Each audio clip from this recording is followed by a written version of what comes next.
the best way to start a business as a friendship as well is to keep the two things very, very separate. Friendship and business. That generates a lot of respect in everything that you do.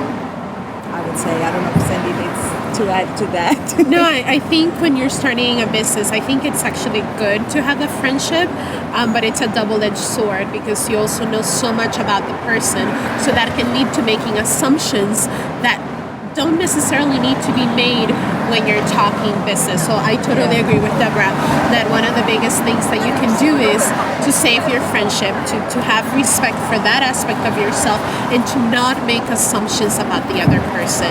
And one of the things that we do is that we speak to each other as adults. We don't assume anything. Everything is put out on the table. Is this what you meant? Rather than me assuming what she meant. So I think those two things, keeping business and friendship apart, and being very straightforward and speaking to each other as adults and expressing your needs.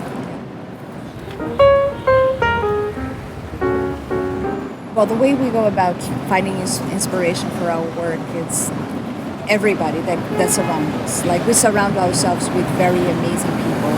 Not only the artist, the artist community, just theater, but everybody that is around us. That's an inspiration in itself.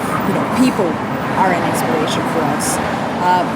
People's needs is an inspiration for us. I think that's the base of our work, what people are looking for.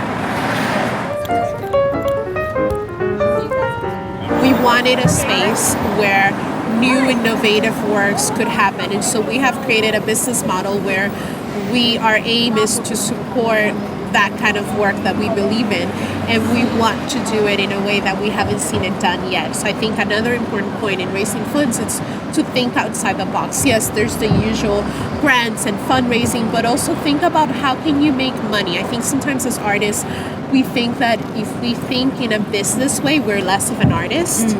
And that's not true. Like, you can use your creativity across the board. So I think it's important to think creatively, even when it comes to money.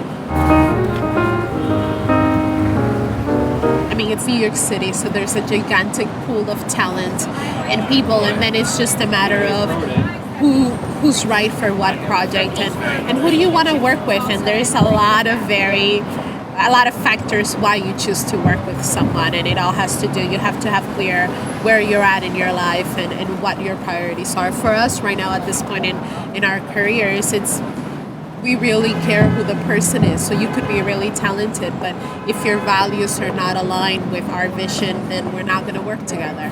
Whereas somebody may have less experience, but their vision and their values and what they want out of a project lines up with what we want, and we'll go ahead and work with them. So it has to do a lot with deciding what your needs are as a person, and then surrounding yourself with a pool of people that kind of flow in that same vibe.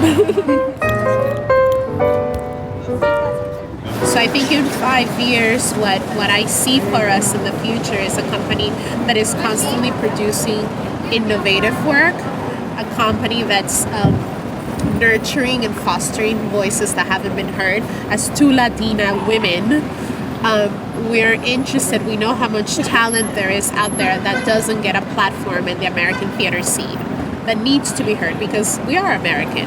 It's just another flavor of American.